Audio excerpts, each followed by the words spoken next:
Hi there, this is Dr. Cindy. My name is Cynthia Elise Smith. I'm an anti-racism essayist and educator. Some might say I'm more essayist than educator, and some might say I'm more educator than essayist. In either event, I do both. This is a video presentation of a written essay that I did on October the 10th, 2019. And it was inspired by, hold on, let me take these headphones out my ears. It was inspired by a couple of people who wrote comments during a Facebook post where rules and policies having been written to be neutral could not possibly be racist, and so therefore racism is not associated with this particular rule or that particular policy because it's written for everybody. Well, it really isn't. It's just the way racism works. It's just the way institutional racism works in the 21st century. The title of the essay is called Rules, Policies, Covenants, and Practices When Neutrality is White and Racist.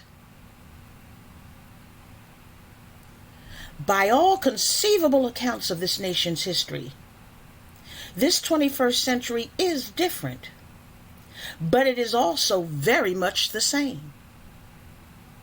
Paradox after paradox in this synonymic, antonymic, and homonymic-filled environment of definitions within the lexicon of this experiment of democracy and freedom of humanity is, if nothing else, consistent. And each new paradox seems to piggyback off its former. But first, what exactly is a paradox? The Oxford Dictionary calls this word a seemingly absurd or self-contradictory statement or proposition that when investigated or explained may prove to be well-founded or true. So taking this definition into consideration with regard to rules, policies, covenants, practices, and laws in this century, while supposedly neutral and considered absurd or self-contradictory in terms of suggestions of racism within their neutrality, do in fact, after investigation, proved to be well-founded and true in their racism.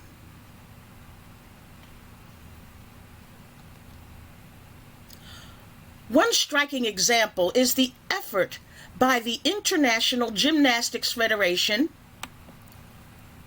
who watered down the value of a new element Simone Biles planned to do at the World Championships, which began on October 4th, 2019. The rule was crafted in such a way as to apply to all gymnasts and was supposedly created for their protection, to keep them from trying skills they weren't capable of doing. In assigning values to the new elements, the WTC takes into consideration many different aspects: the risk, the safety of the gymnasts, and the technical direction of the discipline. There is added risk in landing of double saltos for beam dismounts, with or without twists, including a potential landing on the neck. Reinforcing, there are many examples where decisions have been made to protect the gymnast and preserve the direction of the discipline. Considered a neutral new policy and rule, the problem in its enforcement was that the only gymnast who would be adversely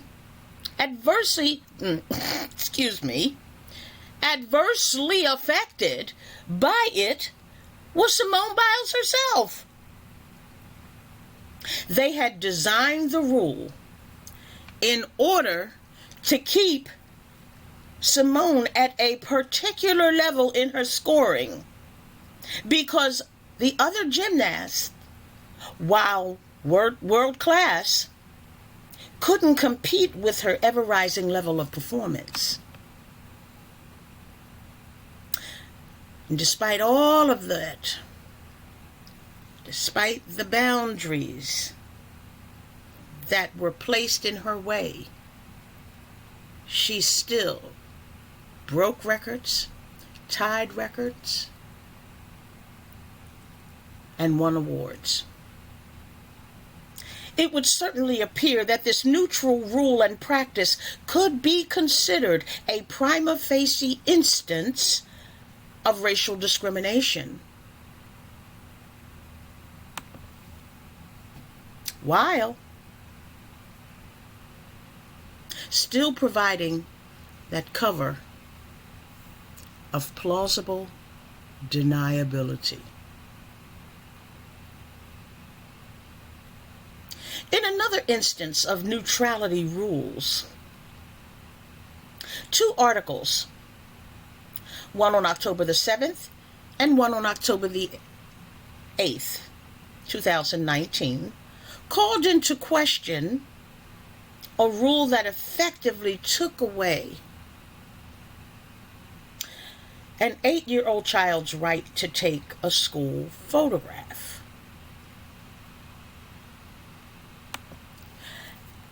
The excited child always wanted to have colorful braids and was ecstatic when her mother agreed to weave a few red and gold strands into her tightly coiffed bun. According to news reports, Marion's excitement quickly turned to sadness. When it was time for the photo, the little girl was pulled aside for violating the school's picture day rule.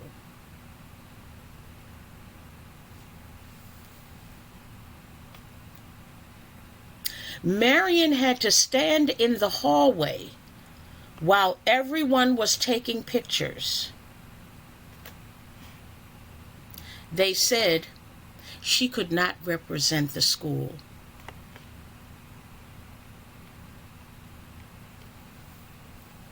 They said, based on her hairdo, that she could not represent the school.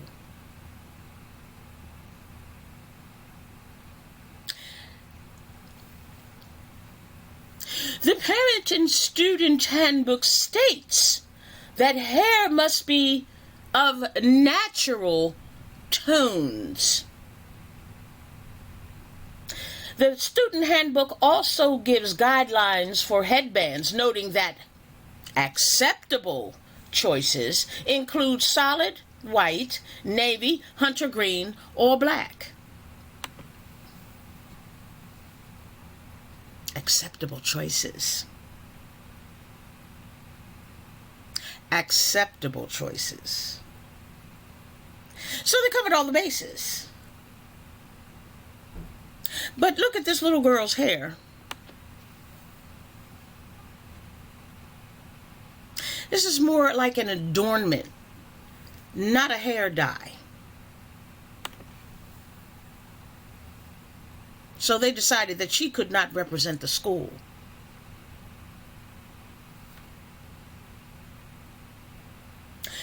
There is always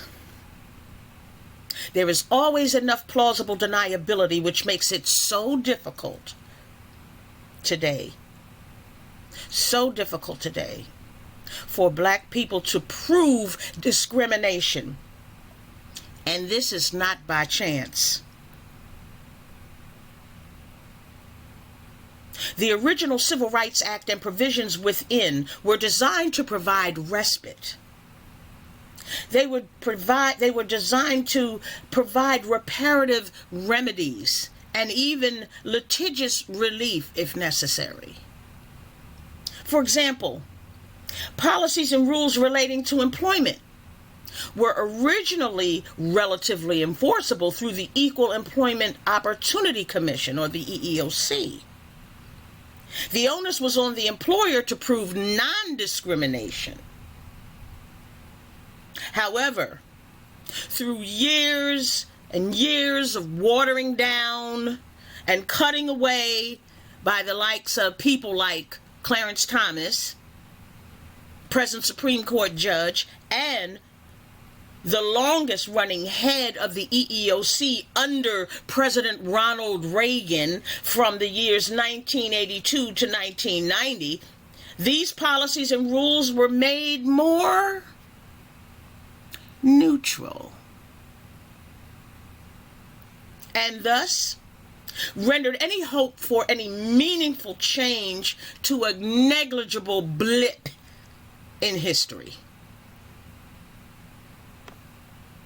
Now the onus is on the employee to prove discrimination, which was already difficult to prove even in the 60s and the 70s, but is now next to impossible to prove due to these more neutral policies and practices and rules and laws. According to an article in PaychexWorks, from the years 1997 through 2018, the last year any data was available, the EEOC dismissed 64%. Let me repeat that. They dismissed 64% of discrimination complaints, finding no issue, with another 18% being closed for administrative reasons. So all you really need to do is the math. That's 82%.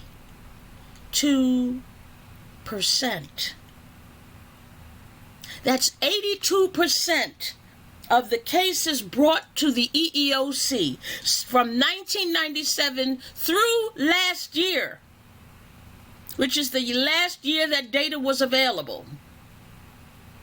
A full 82% of cases were wiped off the books. Think about that.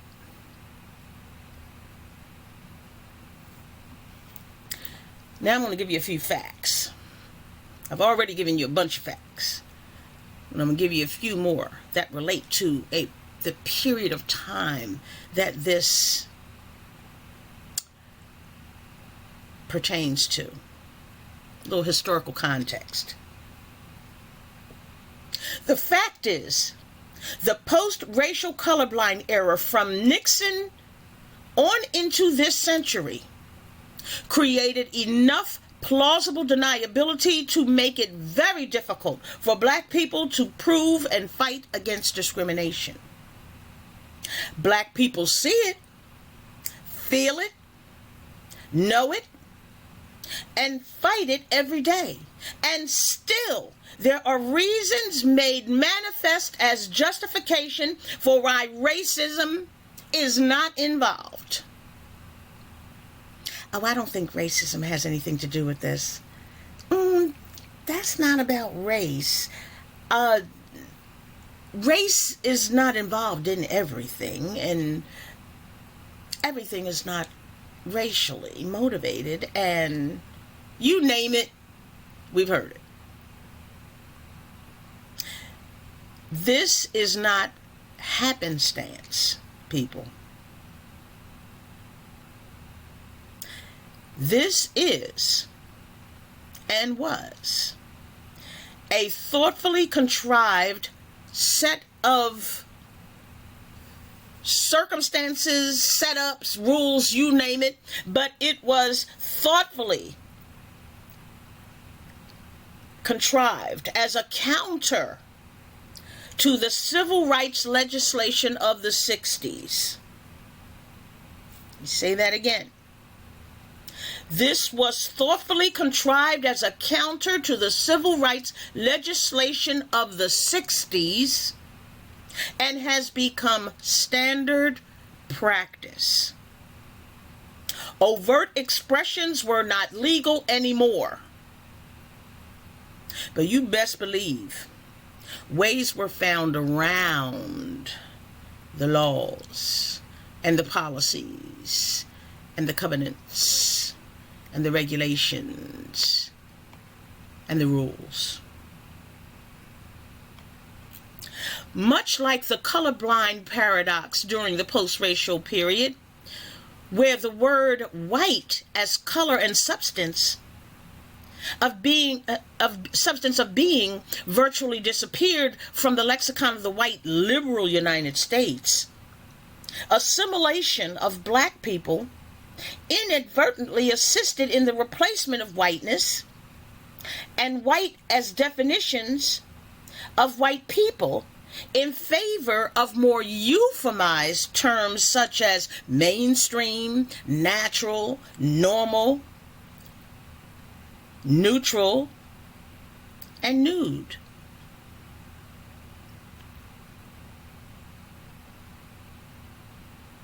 Of course,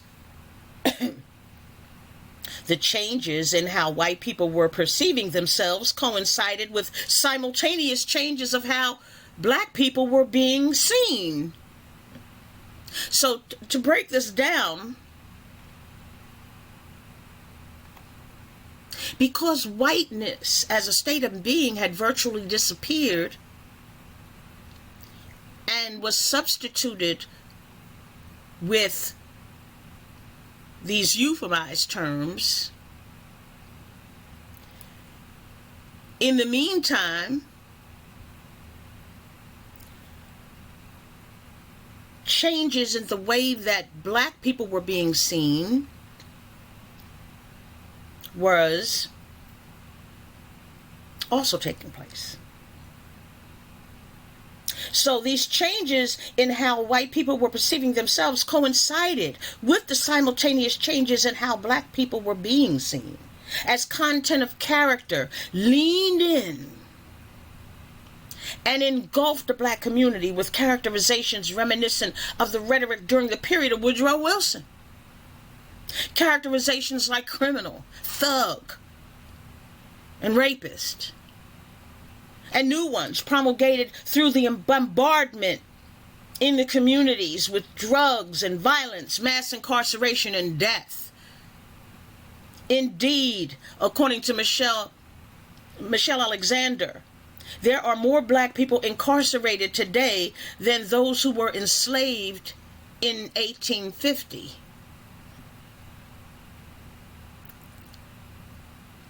One of the very reasons why neutral is even used so much today in describing these rules, practices, and policies and laws and regulations is it connotes a kind of impartiality of sorts.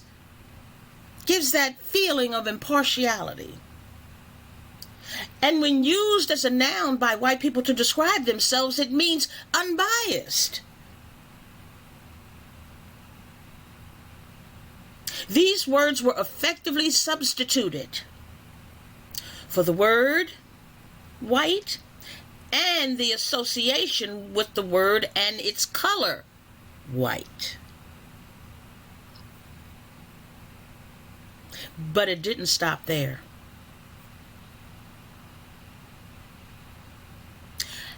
How people began to see themselves was one thing. But policies, rules, covenants, and laws and practices and regulations were made colorblind as well. Therefore, white people who no longer saw themselves as white, as that term relates to how whiteness was defined prior to the 60s. If you don't know how whiteness was defined prior to the 60s, do your research. Whiteness was a thing. It is the thing that Trump talks about without so much as actually saying the word. This is what he talks about when he talks about making America great again. He's talking about whiteness as it was expressed prior to the 1960s.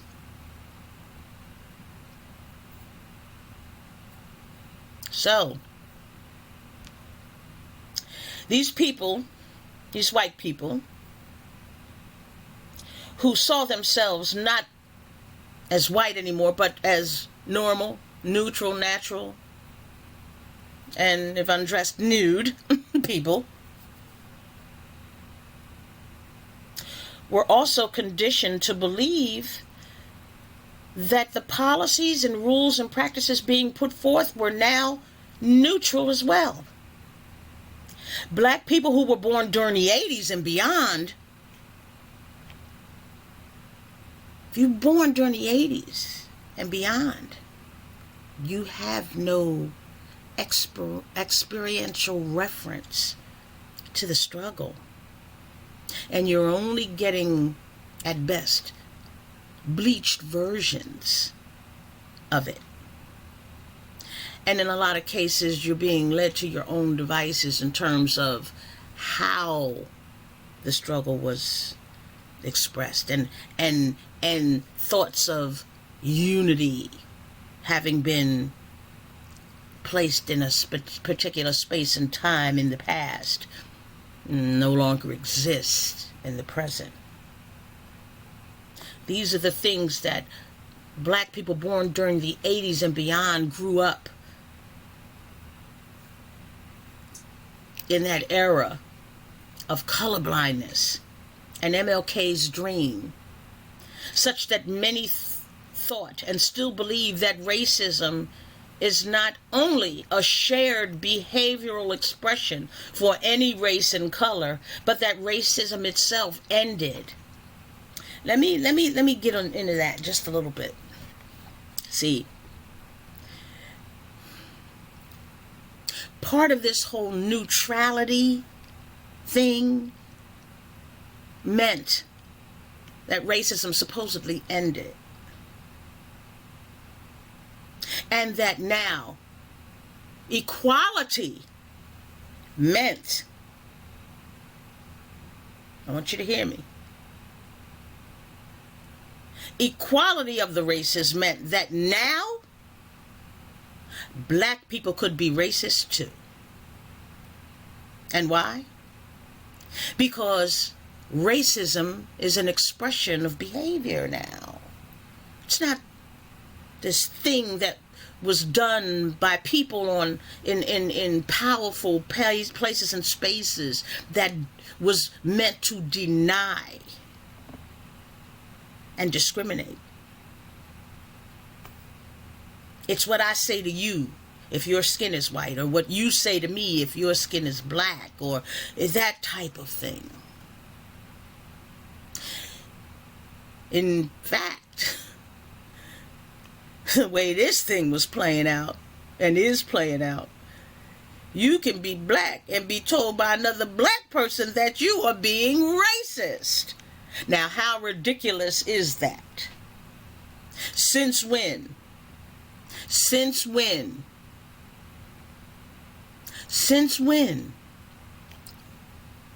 can the oppressed oppress themselves in a system that they did not create in the first place? But that's the only thing that it seems racist white America would share. And that is the opportunity to be called a racist.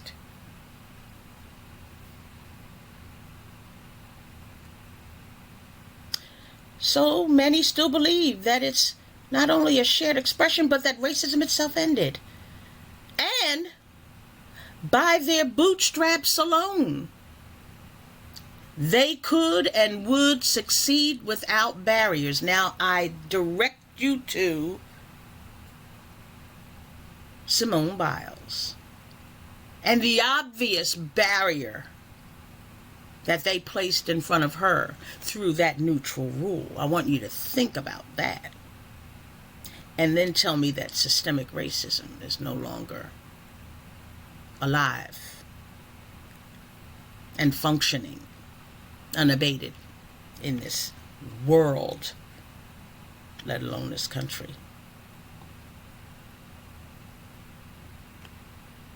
A white person never having been exposed to denial on account of systemic racism means he or she is also blinded to the particular effect that rules have on the people the rules were designed to deny and discriminate against, because they are always crafted in such a way as to camouflage the real intent.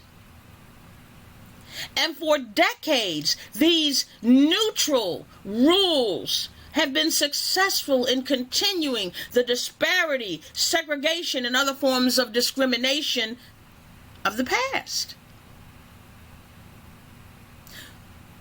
without breaking any laws or just coming just that close, teetering precariously off the precipice of illegality, but not enough to fall. So although the early to mid-20th century's overt expressions of non-neutrality and racism persisted and were eventually made unlawful, this 21st century, while markedly different by its more covert expressions of same, is not so clearly evident for many people, white and black. It's not so clearly evident.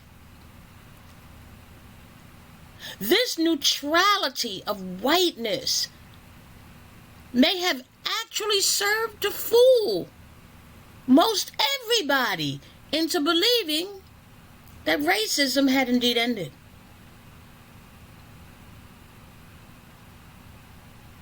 Because of this hidden neutrality-driven iteration of racism, for many black people, the disparity still exists, despite the subtle and racist, yet paradoxical neutrality of these policies, rules, and covenants.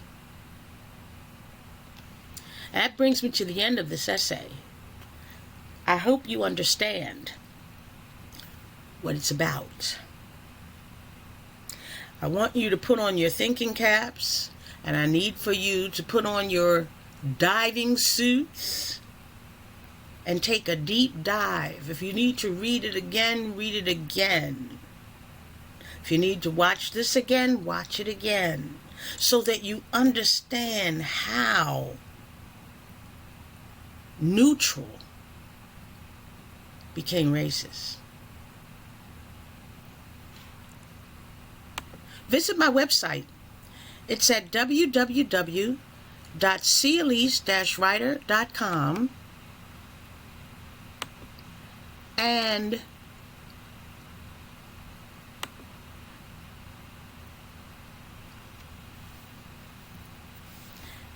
when you get there, you'll find my bio, you'll see my blog, you can go to the YouTube video essays, or you can go to my books that I've written, and you can see a couple of interviews, and you can also check out my dissertation.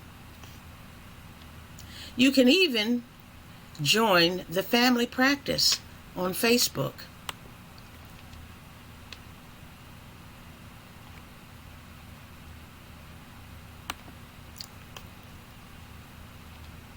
Thank you for watching the video. Bye-bye. Dr. Cindy out.